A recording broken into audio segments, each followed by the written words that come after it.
Өнөөдрийн чимээгүй цагийн сэдв эцгийн хайр инрэл. Библийн ишлэл нь Дуулал 103:13-аас. Эцэг хүн хөвгүүдээ өрөвддгийн адил эзэн өөрөөс нь эмээгчдийг өрөвддөгөө гэж байна. За хамтдаа залбираад эхэлцгээе. Аава, би таны үгнээс суралцахаар гэдэг. Өөрийнхөө үгээр бидэнтэй ярьж таны үг биднийг үнэхээр өөрчлөн шинжлэх болтугай. Амен. Охин хаанаага нэрэ байхад нь эмнэлэг авч яван шинжилгээ өгүүлсэн юм. Энэ удаа шинжилгээ өгөх гэж нилээн л юм боллоо. Хаанагийн жижигхэн хөлнөөс сувлагч хангалттай цус авч чадахгүй байсан учраас 3 удаа хатгав. Түүгээрч барахгүй сувлагч надад охиноо хөдлөхгүй байр гэж хэллээ.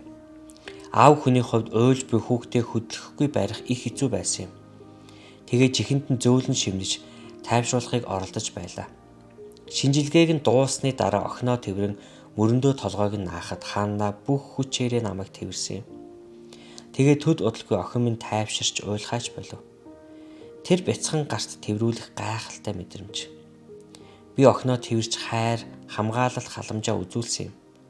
Хаана тохиолдсон энэ явдал надад Дуулал 103:13-ыг сануулсан. Бидний гих эзний хайр ямар агуу болохыг энэ ишлэл сануулж байна. Охин маань намайг тэрвэрч байсан шиг бид мөн адил бүх зүрх сэтгэлээрээ эзэн дээр ирэхэд түүнийг юу мэдэрдэг тухайд би багаханч болоо ойлгосон юм аа. Тэнгэрлэг эцэг өөд гараа сунгахад тэр биднийг тэрвэрч авдаг. Бурхан бол бидэнд хэрэгтэй бүх зүйл гэж хүлээн зөвшөөрөх үед биднийг хангагч, хамгаалагч түүний зүрх сэтгэл хөдөлдөг. Төгс хүчит эзэнд бууж өгөн таны гэсэн хайрыг нь хүлээн аваарай. Дуулал 103 дахь бүлгийн 1-ээс. Сэтгэл минь эзнийг магтагтун. Дотор минь байгаа бүгд түүний ариун нэрийг магтагтун. Сэтгэл минь эзнийг магтаж ач тусыг нь ч бүү март. Тэрээр бүх хилэнцгийг чинь уучилж бүх өвчнийг чинь илааршуулдаг. Тэрээр амийг чинь мөхлөөс зольж чамд хайр инрэл ба өршөөлийн тэтмийг зөвлөгдөг. Залуу нас чинь бүргэд мэд шинжлэхдхийн тулд тэрээр амьдралыг чинь сайнаар хангадаг. Эзэн дарлагдсан бүхний төлөө зөвхт үйлс болон шүүлтүүдийг үйлддэг. Өөрийн замыг Мосед, үйлсээ Израилийн хөвгүүдэд тэрээр мэдүүлсэн. Эзэн өрөвч нэгүүлсэнгүй, уурлахтаа удаан хайр инэрлээр элбэг баян. Үргэлжид тэмцэлдэхгүй, уураач тэрээр мөнхөд хадгалахгүй. Хилэнцэд минь тааруулан хандаагүй билээ тэрээр бидэнд. Гин буруугаар майнч хариулаагүй билээ бидэнд. Учир нь Тэнгэр нь газрын дээгүр өндөрт байдаг шиг түүнээс эмээгчдэд инрэл хайр нь агуу их.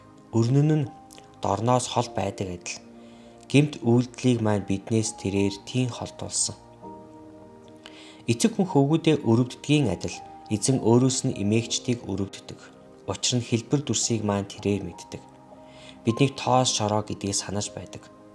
Хүний хувьд өдрүүд нь өвс ногоо адил. Хээрийн цэцэг шиг тэрээр дэлгэрнэ. Салхи үлээгээд өнгөрөхөд тэр үгүй болох бөгөөд тэр газарч түүнийг эс танина. Харин эзний хайр инрэл түүнээс эмээгчдийн дээр мөнхөөс мөнхөд болоод түүний зөвхт байдал хөвгүүдэд байна. Энэ нь түүний гэрээг сахигчдад, түүний заавруудыг биелүүлэхээр санагчдад юм аа.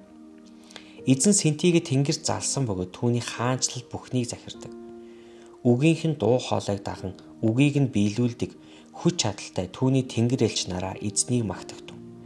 Түүний хүслийг биелүүлэн түүнд үйлчилдэг түүний төг түмд та нар эзнийг магтагтун.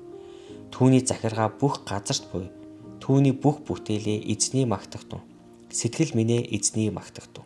Амен. Тэгээд эзэн та бүхэнтэй үргэлжлүүлэн өөрийн үгээрээ ярих болтугай. Тэгээд бурхан ивэг